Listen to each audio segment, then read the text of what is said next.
Hi, in this video I'm going to show you a quick and easy way to remove hyperlinks in Microsoft Word. Removing hyperlinks in Word can help create a cleaner, more professional looking document without distracting or unnecessary links. So let's start the video. Here we have a Word document with several hyperlinks.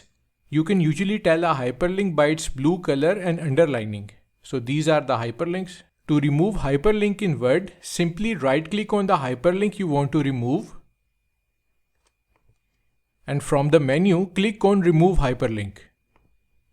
As you can see, the link is now removed. Now if you have multiple hyperlinks, then select the text with hyperlinks. Or to select whole document, press Ctrl+A on your keyboard. With the text selected, press Ctrl Shift F9 on your keyboard.